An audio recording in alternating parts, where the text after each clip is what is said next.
Today on Live Well and Flourish, I talk about the very real phenomenon of the holiday blues and offer some suggestions about how you can cope with feelings of loneliness and depression around the holidays. I also make a brief announcement about the podcast schedule for the rest of the year. I'm going to leave you hanging there.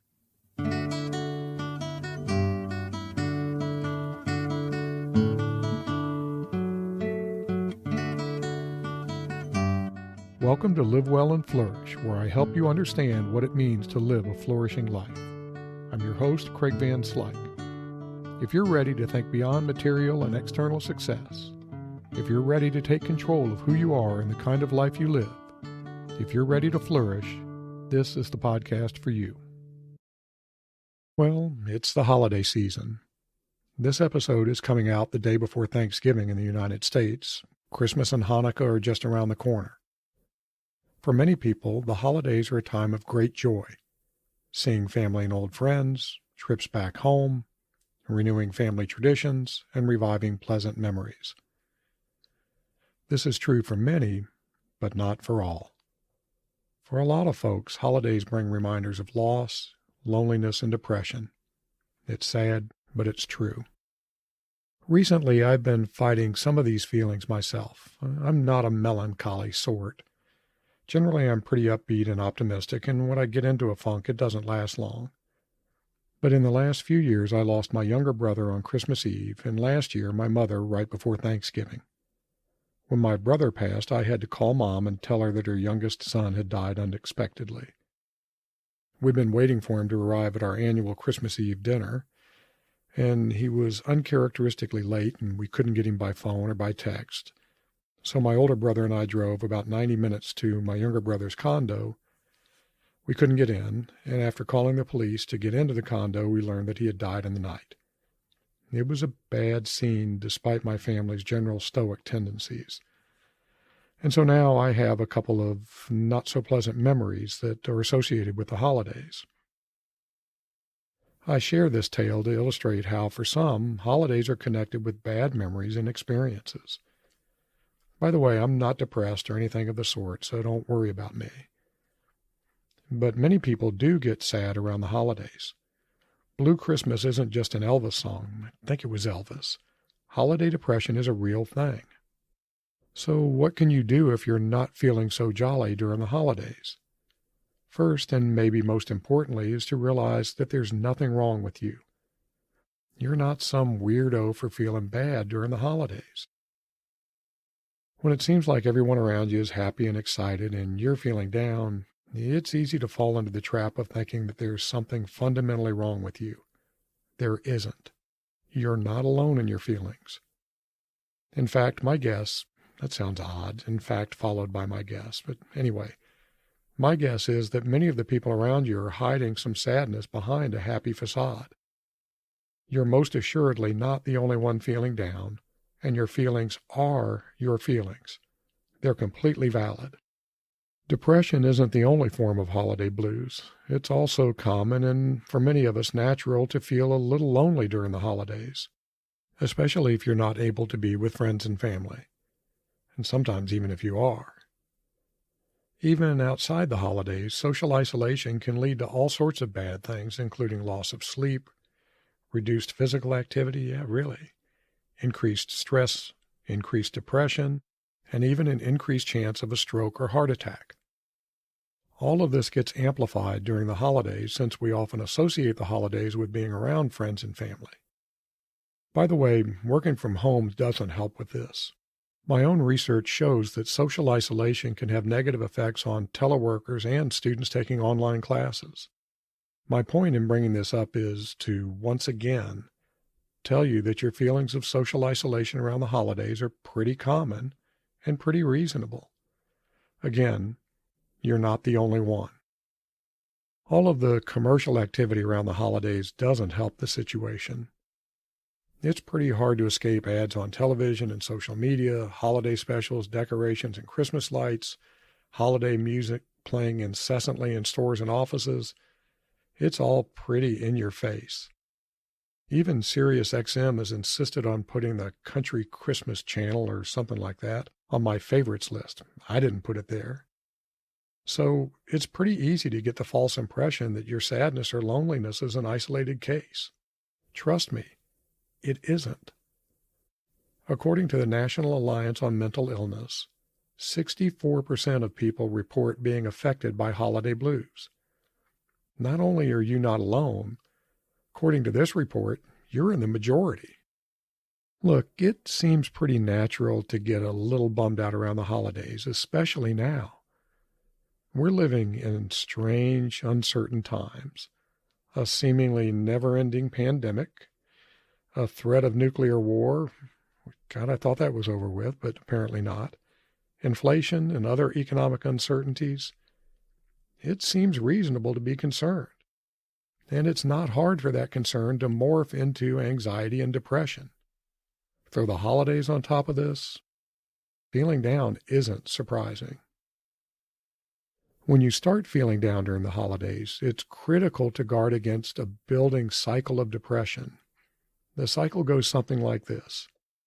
You feel bad when it seems that everyone around you is happy, so you feel bad about feeling bad, which makes you feel even worse, and so on. Avoid this cycle. Do not deny your feelings. They're perfectly valid. And don't get down on yourself for feeling down. There is nothing wrong with you. As the 64% statistic I mentioned earlier indicates, despite how it seems, you're actually in the majority. Okay, so what can you do if you have the holiday blues? As you might imagine, I've been pondering some things that might help. But before getting to those, I want to make a little announcement. I'm going to take December off from the podcast. I have some travel coming up, and I need to recharge my psychic batteries a little, so I'm not going to release any episodes in December. But I'll be back on track in January with a new release the first week of the year. In the meantime, you can check out the back catalog of episodes at livewelandflourish.com. All right, here are not 3, but 4 things you can do to help you cope with the holiday blues. The 4th one is a little holiday gift from me to you. My first suggestion is to help yourself by helping others. As I've said repeatedly, you're not alone in your feelings. Also, even if you don't realize it or it doesn't seem like it, you're better off than a lot of people. So maybe you can reduce your feelings of isolation, loneliness, and sadness by helping others. There are all kinds of volunteer opportunities, especially around the holidays. Check some out. Find one where you can serve yourself while serving others. Serve food at a kitchen. Visit a senior home or center. Help out with gift wrapping, whatever you like. Try a few of these out, and you'll almost certainly find something that clicks with you. Then, consider making volunteering a new holiday tradition. This is especially helpful if some of your memories of holiday traditions are less than ideal. You can help push those into the background by building new traditions and memories. Also, consider contacting old friends. They might be lonely as well. Even if they aren't, it's almost always nice to reconnect. My second suggestion is to moderate the drinking, overeating, and partying. The drinking can be especially harmful around the holidays. Many of us have tried to drink away the blues at some point in our lives. I know I have. It never works. Alcohol is a depressant despite the initial pleasant buzz. There's nothing wrong with a drink or two, but excessive drinking is harmful both physically and mentally, so do your best to avoid overindulging. Overeating and partying too much can also be a problem, if for no other reason than leading to a lack of restful sleep, which is counterproductive when you're fighting negative emotions. Also, remember that you're not alone in your feelings. Yeah, I know, I've said this a bunch of times already, but I repeat it because it's important. Thinking that you're the only one feeling down around the holidays just makes everything worse. So remember that 64% figure, which, by the way, is probably an underestimate due to social desirability bias, which is the tendency to answer survey questions in a way that you think is socially desirable. All right, here's my bonus.